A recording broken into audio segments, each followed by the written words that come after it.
날마다 솟는 샘물 큐티 채널 운영자 사재훈 목사입니다. 오늘 하루 지혜로운 자가 되어 공동체의 덕을 세우는 저와 여러분 되길 기도합니다. 큐티 영상 시청 후 좋아요와 구독을 꼭 부탁드립니다. 형제들아, 지혜는 아이가 되지 말고 악에는 어린아이가 되라. 지혜는 장성한 사람이 되라. 율법에 기록된 바 주께서 이르시되 내가 다른 방언을 말하는 자와 다른 입술로 이 백성에게 말할지라도 그들이 여전히 듣지 아니하리라 하였으니, 그러므로 방언은 믿는 자들을 위하지 아니하고 믿지 아니한 자들을 위하는 표적이나 예언은 믿지 아니한 자들을 위하지 않고 믿는 자들을 위함이니라. 그러므로 온 교회가 함께 모여 다 방언으로 말하면 알지 못하는 자들이나 믿지 아니한 자들이 들어와서 너희를 미쳤다 하지 아니하겠느냐. 그러나 다 예언을 하면 믿지 아니하는 자들이나 알지 못하는 자들이 들어와서 모든 사람에게 책망을 들으며 모든 사람에게 판단을 받고 그 마음에 숨은 일들이 드러나게 되므로 엎드려 하나님께 경배하며 하나님이 참으로 너희 가운데 계신다 전파하리라. 오늘 우리가 읽은 말씀을 보면 바울은 고린도 교인들을 형제라고 부릅니다. 바울은 고린도 교인들을 형제들이라고 부르며 어리석은 아이가 되지 말고 지혜로운 사람이 되라고 말합니다. 바울의 이러한 권면은 스스로 지혜 있고 성숙한 자라고 생각하고 있었던 고린도 교회 성도들에게는 도전적인 것이었습니다. 바울은 성숙한 자들이라고 자만하고 있던 고린도인들에게 지혜로운 사람이 되라고 합니다. 바울이 왜 이런 권면을 하냐면 당시 고린도 교회의 예배에 문제가 있었기 때문입니다. 당시 고린도 교회의 예배는 방언을 절제하지 못하고 무절제하게 방언이 사용되었습니다. 이렇게 방언이 무절제하게 사용되니 예배에 참석하지만 방언의 내용을 알아듣지 못하는 사람들이 있었습니다. 바울은 이러한 고린도 교회의 상황을 이사야 말씀을 인용해 설명했습니다. 이사야 당시 이스라엘 사람들은 하나님의 말씀에 순종하지 않았습니다. 하나님은 이방인을 통해 이스라엘에게 말씀하셨지만 이스라엘은 듣지 않았습니다. 바울이 지금 이사야 말씀을 인용한 목적은 이사야 시대에 이스라엘이 이방인의 말을 듣지 않았던 것과 같이 공예배 시 방언을 사용하면 다른 사람들이 듣지 않는다는 것을 말하기 위해 이사야서 말씀을 인용했습니다. 이렇게 공예배 시 방언은 무익한 것입니다. 바울은 통역이 없는 방언이 아무런 소용이 없고 통역이 없는 방언을 들을 필요가 없다고 했습니다. 여러분, 지난번 말씀에서도 이런 이야기를 했는데 우리가 예배 드릴 때 방언이 사용된다고 생각해 보겠습니다. 찬양하는 사람이 방언을 합니다. 기도하는 사람도 방언을 합니다. 이렇게 고린도 교회처럼 우리가 예배 드린다면 과연 우리에게 어떤 유익이 있습니까? 모두가 방언을 사용해 예배를 드린다면 우리의 예배는 어떻게 될까요? 우리의 예배는 엉망이 됩니다. 누가 은혜를 받을 수 있을까요? 또 생각해 보겠습니다. 23절의 바울의 말과 같이 우리가 모여서 방언으로 예배를 드린다면 믿지 않는 자들이 교회에 와서 예배 드릴 때 어떤 생각을 할까요?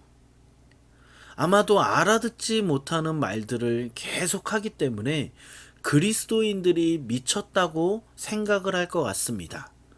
교회에 가니 사람들이 서로 알아듣지 못하는 말을 한다. 교회는 이상한 곳이다. 이런 생각을 합니다.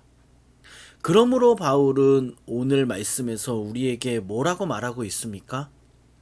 20절과 같이 지혜로운 사람이 되라고 합니다. 지혜로운 사람이 되어 방언을 절제하며 불신자들이 알아들을 수 있는 말로 예배를 드리라고 합니다. 사랑하는 여러분, 어쩌면 고린도 교회의 예배는 자기들만의 잔치였을지도 모릅니다. 불신자들이 예배에 와서 시험에 빠지고 불신자들이 예배에 와서 말씀을 들을 수 없는 폐쇄적인 교회였을지도 모릅니다. 한번 생각해 보면 우리는 불신자들이 예배에 참석할 수 있도록 그들을 배려하고 있습니까? 고린도 교회와 같이 우리들만의 잔치가 매주 진행되고 있는 것은 아닙니까? 오늘 말씀을 다시 한번 생각하며 우리가 드리는 예배가 우리들만의 잔치가 아니라 믿지 않는 자들이 함께 할 수 있는 예배가 되었으면 합니다. 우리의 예배를 통해 믿지 않는 자들이 시험에 빠지는 것이 아니라 하나님의 임재를 경험하길 예수 그리스도의 이름으로 간절히 축원합니다.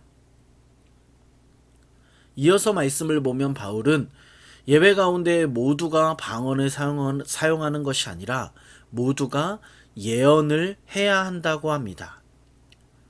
바울이 말하는 예언은 항상 미래를 가리키는 것이 아닙니다. 예언은 성경의 가르침과 권면을 말하는데 특별히 성경을 가지고 삶에 적용하고 권면하는 것이 바로 예언입니다. 바울은 이렇게 모든 고린도 교인이 예언을 한다면 믿지 않는 자들이 예배에 참석해 예언을 듣고 자신들이 감추었던 죄악들을 드러내고 회개하게 될 것이라고 말했습니다. 바울은 고린도 교인들이 방언을 절제하고 모두가 예언을 말한다면 불신자들이 회개하고 하나님을 경배하고 하나님을 인정할 것이라고 합니다. 사랑하는 여러분, 저는 오늘 말씀을 묵상하면서 이런 생각을 했습니다. 나는 세상 사람들이 들어야 할 복음을 제대로 전하고 있는가? 고린도 교인들과 같이 믿지 않는 자들이 알아듣지 못하는 방언으로 우리들만의 언어로 세상 사람들에게 하나님을 전하고 있는 것은 아닌가? 복음을 그들에게 전하고 있는 것은 아닌가라는 이러한 생각을 했습니다. 여러분은 어떻습니까? 세상 사람들이 분명하게 인식할 수 있는 언어로 복음을 전하고 있습니까?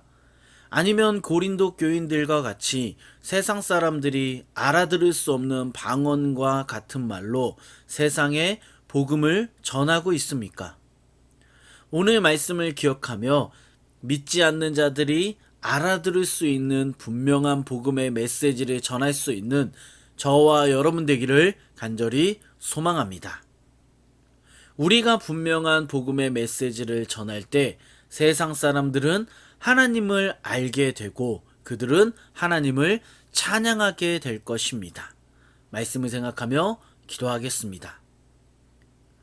우리의 예배를 통해 믿지 않는 자들이 시험에 빠지는 것이 아니라 하나님의 임재를 경험하길 기도하겠습니다.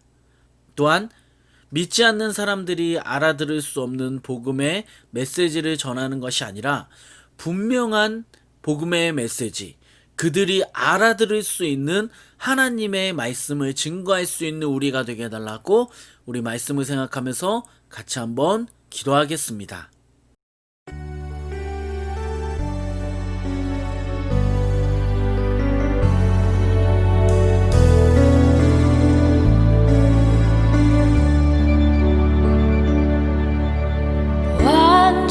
완전하신 나의 주 의의 길로 날 인도하소서.